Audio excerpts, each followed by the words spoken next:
NDA கூட்டணியில விரைவில் தொகுதி பங்கீடு தொடங்கும்னு ஏபிஎஸ் தெரிவித்திருந்தார். அந்த காட்சியில நாம பார்த்தோம். கூடுதல் விவரங்களை செய்தியாளர் தாயுமானவன் வழங்க நாம கேட்கலாம். தாயுமானவன் வணக்கம். விவரங்களை பதிவு பண்ணலாம். தாயுமானவன். தமிழகத்தில் நிலவக்கூடிய பாலியல் வன்கொடுமை, போதை பழக்கம் அதிகரிப்பு, சட்டம் ஒழுங்கு சீர்கேடு ஆகியவற்றுக்கு எதிர்ப்பு தெரிவித்து இன்றைய தினம் தேசிய ஜனநாயக கூட்டணி கட்சி சார்பில் கண்டன ஆர்ப்பாட்டம் என்பது மாவட்ட தலைநகரங்கள்ல, வருவாய் தலைநகரங்கள்ல நடைபெற்று வருகிறது. சென்னை விருகம்பாக்கத்தில் அமைக்கப்பட்டிருக்கக்கூடிய அந்த போராட்ட களத்திற்கு அதிமுக பொதுச்செயலாளர் எடப்பாடி பழனிசாமி நேரில் வருகை தந்து பல்வேறு விஷயங்களை பேசியிருந்தார்.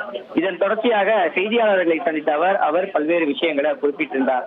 குறிப்பா தேசிய ஜனநாயக கூட்டணியுடைய அந்த தொகுதி பங்கீடு எப்போது முடிவு செய்யப்படும், தேர்தல் தேதி அறிவிக்கப்பட்டாகிவிட்டது, எப்போது முடிவு செய்யப்படும் என்பது தொடர்பாக செய்தியாளர்கள் எழுப்பிய கேள்விக்கு தொடர்ந்து கூட்டணி குறித்தான பேச்சுவார்த்தை நடைபெற்று வருவதாகவும், மீண்டும் கூட்டணி கட்சி தலைவர்கள் எல்லாம் அழைத்து தொகுதி பங்கீடு தொடர்பாக பேசி தொடர்ந்து சுமூக உடன்பாடு எட்டப்பட்டவுடன் அதிகாரப்பூர்வமாக அறிவிக்கப்படும் என்ற ஒரு அறிவிப்பை வெளியிட்டிருக்கிறார். அது மட்டுமல்லாம அதிமுகவுடைய தேர்தல் வாக்குறுதிகள் எப்போது வெளியிடப்பட போகிறது, தொடர்ந்து பல்வேறு கட்டங்களாக அவ்வப்போது தேர்தல் வாக்குறுதிகள் வெளியிடப்பட்டு இருக்கிறது, தொடர்ந்து முழுமையாக தேர்தல் வாக்குறுதிகள் எப்போது வெளியிடப்பட போகிறது என்ற கேள்விக்கு விரைவில் தேர்தல் அறிக்கை வெளியிடப்படும் என்ற ஒரு கருத்தை முன்வைத்திருக்கிறார். குறிப்பா அதிமுகவை பொறுத்தமட்டில் தேசிய ஜனநாயக கூட்டணியில தொடர்ந்து பல்வேறு விதமான கூட்டணி குறித்தான பேச்சுவார்த்தையை மேற்கொண்டு வராங்க. அதிமுக, பாஜக, பாமக, அமமுக, தமிழ் மாநில காங்கிரஸ், புரட்சி பாரதம், புதிய நீதி கட்சி, பெருந்தலைவர் மக்கள் கட்சி உட்பட பல்வேறு கூட்டணி கட்சிகளுக்கு அந்த தொகுதி பங்கீட்டை இறுதி செய்வதற்கான பணிகள் என்பது தொடர்ச்சியாக மேற்கொள்ளப்பட்டு வருகிறது. பிரதமர் மோடி தமிழகம் வருகை தந்திருந்த போது 3 கட்டங்களாக பல்வேறு ஆலோசனைகள் என்பது பெறப்பட்டிருந்தது.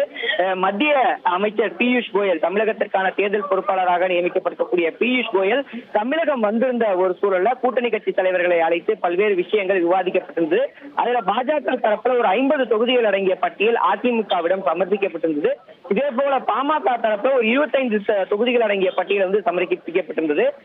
எந்தெந்த தொகுதிகள் செல்வாக்கு மிக்கதாக இருக்கிறதோ அந்த தொகுதிகள் அடங்கிய பட்டியல் வழங்கப்பட்டிருந்த ஒரு சூழல்ல பாஜக வழங்கிய தொகுதிகள்ல ஒரு சில தொகுதிகள் அதிமுகவே நேரடியாக வழக்கமாக பாரம்பரியமாக களம் காணக்கூடிய ஒரு தொகுதியாகவும், முக்கிய நிர்வாகிகள் போட்டியிடக்கூடிய தொகுதியாகவும், அதிமுகவுக்கு செல்வாக்கு மிக்க தொகுதிகளாகவும் இருந்ததால இந்த கூட்டணியை உறுதி செய்ய முடியாத ஒரு சூழல் இருந்தது. தொகுதி பங்கீடு என்பது இன்னுமே உறுதி செய்யப்படாத ஒரு சூழல அடுத்த கட்டமாக பியூஷ் கோயல், மத்திய அமைச்சர் பியூஷ் கோயல் தமிழகம் வரக்கூடிய ஒரு சூழல்ல அது தொடர்பான அடுத்த கட்ட விவாதத்திற்கு பிறகாக இந்த கூட்டணி தொடர்பான முடிவு சுமூகமாக எட்டப்படும் என அதிமுக பொதுச்செயலாளர் எடப்பாடி பழனிசாமி மறைமுகமாக தெரிவித்திருக்கிறார்.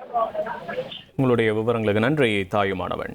உங்கள் தந்திவன் தொலைக்காட்சியில் காதலும் கலகலப்பும் நிறைந்த ஒரு புத்தம் புதிய ஃபேண்டசி தொடர் ராஜா ராணி தினமும் இரவு 8 மணிக்கு.